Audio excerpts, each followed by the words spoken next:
My fiancé's sister tried to sabotage our wedding, but karma had other plans, involving a very expensive dress and a viral video.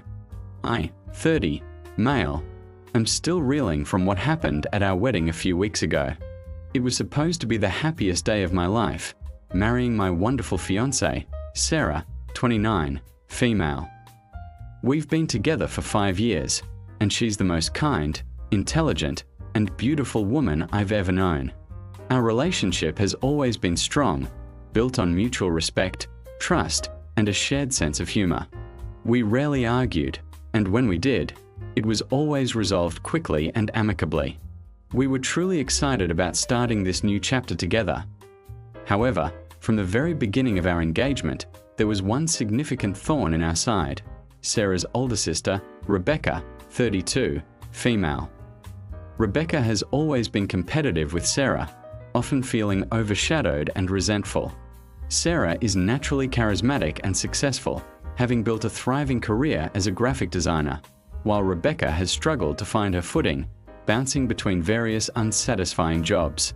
This sibling rivalry, though mostly one-sided, often manifested in passive-aggressive comments, backhanded compliments, and an overall air of negativity whenever Rebecca was around. Sarah, being the kind-hearted person she is, always tried to extend an olive branch to include Rebecca to make her feel loved and valued, but it rarely seemed to make a difference. Rebecca always seemed to find a way to twist Sarah's kindness into something to resent. When we announced our engagement, Rebecca's reaction was lukewarm at best. She offered a strained congratulations, then immediately started making comments about how expensive weddings were and how much stress they caused. We tried to ignore it, focusing on our joy. Sarah, in a gesture of goodwill, asked Rebecca to be a bridesmaid, hoping it would make her feel included and alleviate some of the underlying tension. I had my reservations, knowing Rebecca's history, but I trusted Sarah's judgment. I just wanted my future wife to be happy, and if having her sister by her side would make her feel complete, then I would support it. The bridesmaid dress shopping was the first sign of trouble. Sarah had a specific vision for her wedding, a blend of elegant classicism with a touch of modern charm. She chose a beautiful, dusty rose color for the bridesmaids' dresses, a style that was flattering to various body types. All the other bridesmaids loved their dresses and were excited to wear them. Rebecca, however, complained endlessly. The color was wrong, the style was unflattering, it made her look fat, it was too expensive, even though we were covering a significant portion of the cost. Sarah, being patient, even offered to help Rebecca find a different style in the same color, or a different shade that she felt more comfortable in. Rebecca refused, insisting that this dress was the only option and she hated it. She made a scene in the boutique, drawing stares from other customers. It was embarrassing, but Sarah just sighed and tried to placate her. We bought the dress, knowing it would be an uphill battle. As the wedding planning progressed, Rebecca's interference grew. She constantly offered unsolicited advice, often contradicting Sarah's decisions. If Sarah chose lilies, Rebecca would insist roses were better. If Sarah decided on a seated dinner, Rebecca would argue for a buffet. She nitpicked every detail, from the invitations to the cake flavors. She would subtly undermine Sarah's choices in front of our families, making Sarah second-guess herself. I often had to step in, gently reminding Rebecca that this was our wedding, and we appreciated her input, but ultimately, the decisions were ours. This usually resulted in Rebecca sulking or making snide remarks about how we were being control freaks. The bachelorette party was another disaster waiting to happen. Sarah had planned a relaxing weekend getaway to a vineyard with her closest friends, a calm and enjoyable experience. Rebecca, however, decided to take over the planning without consulting Sarah. She secretly changed the reservations to a raucous nightclub in a different city, complete with male strippers and an open bar. Sarah was mortified when she found out. She wanted a classy, fun weekend with her friends, not a wild party that she wasn't comfortable with. When Sarah confronted Rebecca, Rebecca played the victim, claiming she was just trying to make it more fun and that Sarah was being a boring stick in the mud. The other bridesmaids were also upset, as they had been looking forward to the vineyard trip. We ended up having two separate bachelorette parties, one for Sarah and her friends at the vineyard, and another, which Rebecca attended with some of her own friends, at the nightclub. It was an unnecessary division and created a lot of awkwardness. The week leading up to the wedding was a whirlwind of last-minute preparations. Sarah was stressed but excited. Rebecca, however, seemed to ramp up her negativity. She complained about her hair and makeup appointments, about the seating arrangements, about the weather forecast. Everything was an issue. I tried to shield Sarah from as much of it as possible, knowing how much she wanted this day to be perfect. Then came the rehearsal dinner. It was a beautiful evening, a chance for our families and close friends to mingle before the big day. Everything was going smoothly until Rebecca stood up during the toasts. We had asked a few key people to give speeches: our parents, the best man, and the maid of honor. Rebecca was not on the list. Despite this, she grabbed the microphone and began an impromptu, rambling speech. She started by talking about her childhood with Sarah, making a point of highlighting Sarah's quirks and imperfections, thinly veiled insults disguised as affectionate anecdotes. She then shifted to talking about her own past relationships, comparing them to ours, and offering unsolicited advice about marriage that sounded more like a warning. The whole room grew quiet, an uncomfortable silence settling over everyone. Sarah looked visibly hurt and embarrassed. I stepped in, politely taking the microphone from Rebecca, thanking her for her thoughts, and quickly transitioning to the next speaker. Rebecca glared at me but sat down, fuming. The night before the wedding, Sarah and I decided to spend some time apart, following tradition, and I went to stay with my best man. I called Sarah later that evening to check in, and she sounded exhausted. She told me Rebecca had been calling her all evening, complaining about something new every hour: her hotel room, the timing of the hair appointments, even the song choices for the reception. Sarah was at her wit's end. I told her to just try and get some sleep and that tomorrow would be wonderful, regardless of Rebecca. I just wanted to reassure her. The wedding day arrived, and despite the previous drama, the morning started beautifully. The sun was shining, Sarah was glowing, and our families were excited. The bridesmaids were getting ready together, and everything seemed to be going well. I was with my groomsmen, feeling a mix of nerves and overwhelming happiness. Then, about an hour before the ceremony was scheduled to begin, my phone rang. It was the wedding planner, her voice laced with panic. "There's been a situation," she said. "Rebecca, she's done something." My heart sank. I immediately knew it had to be bad that I rushed over to the bridal suite. As I walked in, I was met with chaos. Sarah was in tears, her makeup streaked. Her maid of honor was trying to console her, while the other bridesmaids looked aghast. On the floor, in a crumpled, torn heap, was Sarah's wedding dress. "What happened?" I asked, my voice tight with dread. The maid of honor explained, her voice trembling with anger. Rebecca, apparently, had waited until everyone else had stepped out of the room for a moment, to grab a forgotten earring, to use the restroom, something innocuous. She had then taken a pair of scissors and deliberately slashed Sarah's wedding dress, cutting deep gashes into the lace and silk, completely ruining it. Not just a small tear, but multiple, malicious slashes that made it irreparable. She said Sarah didn't deserve a beautiful dress, the maid of honor recounted, tears in her own eyes. She said Sarah always gets everything and she deserved to have something go wrong. My blood ran cold. I couldn't believe it. This wasn't just petty jealousy, this was outright malicious sabotage. Sarah was inconsolable.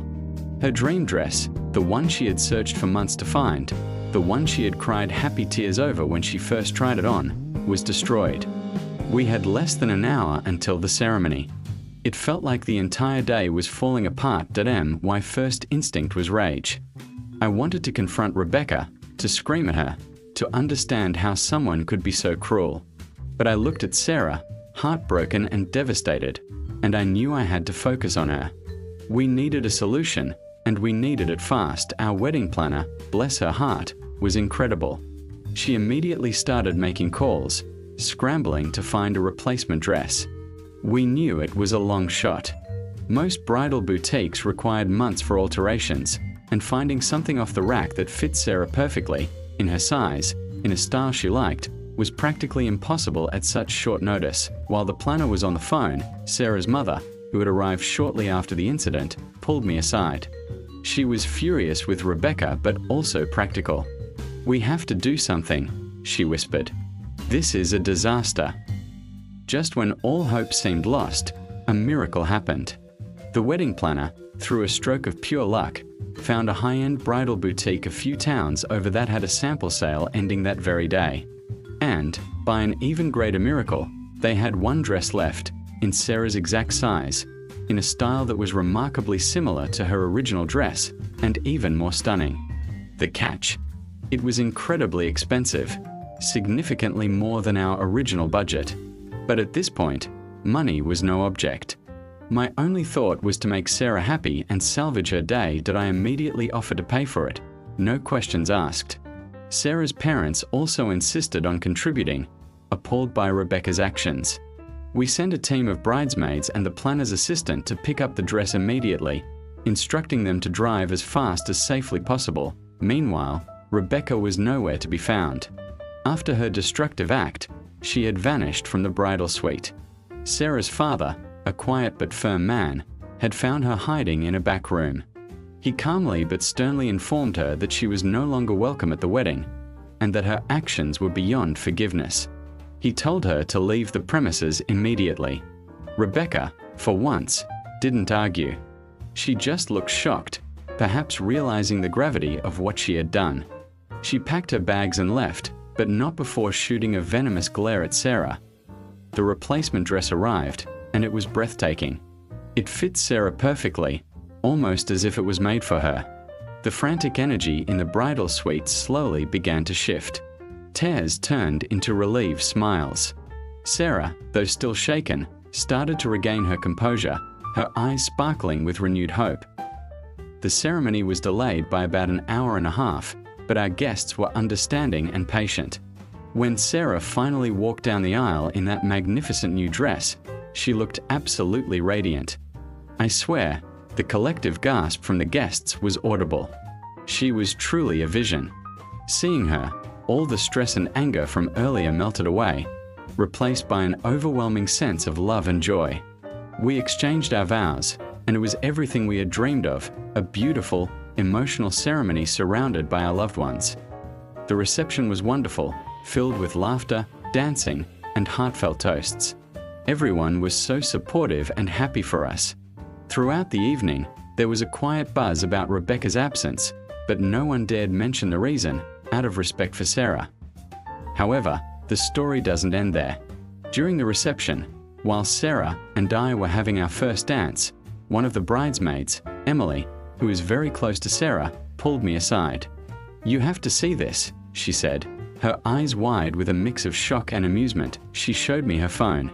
Someone, it turned out, had accidentally left their phone recording in the bridal suite when Rebecca committed her act of sabotage. It was not a clear shot, mostly audio and a blurry image, but it captured the entire incident. Rebecca's venomous words, the sound of the scissors slashing through fabric, and Sarah's initial heartbroken cries. And then, the video continued to record Rebecca's father confronting her and telling her to leave. Emily, along with a few other bridesmaids, had compiled a short video clip of the ruined dress, the replacement dress, and snippets of Rebecca's past behavior at the bachelorette party and rehearsal dinner, some of which had also been inadvertently recorded by guests.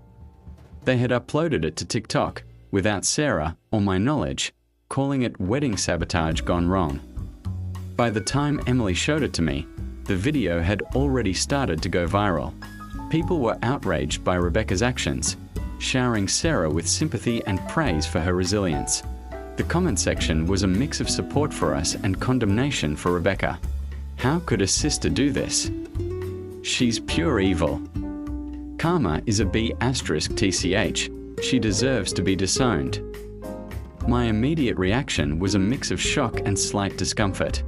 While I was furious with Rebecca, I wasn't sure I wanted our wedding drama broadcast to the world.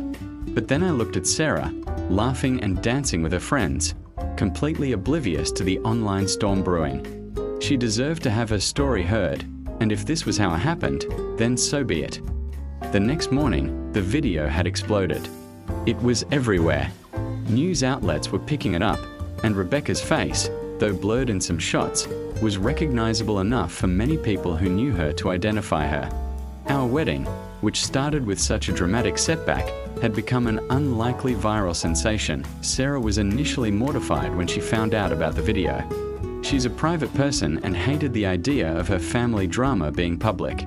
But as she read the outpouring of support, the sheer volume of positive messages, and saw how many people were cheering her on, her perspective shifted. She realized that, in a strange way, the video was a testament to her strength and our love overcoming adversity. The fallout for Rebecca was swift and severe. Her name, though not explicitly stated in the viral video, was quickly unearthed by internet sleuths who connected the dots through family members and social media. She was inundated with hate messages and criticism. Her already unstable job situation became even more precarious as her employers caught wind of the story. Friends started distancing themselves from her. Our wedding, meant to be her moment of sabotage, had become her public downfall. Sarah's parents, though heartbroken by Rebecca's actions, were steadfast in their decision to distance themselves.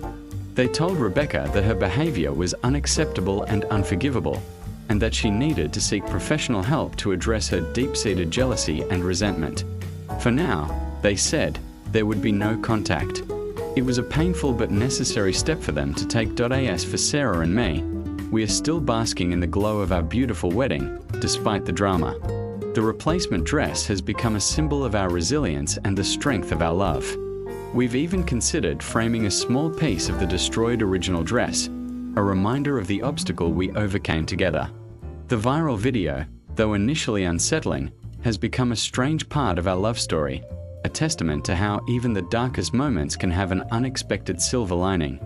We are moving forward, hand in hand, looking forward to a future free from Rebecca's toxic influence. It's a bittersweet victory, but a victory nonetheless. We learned that true love can conquer even the most determined saboteur.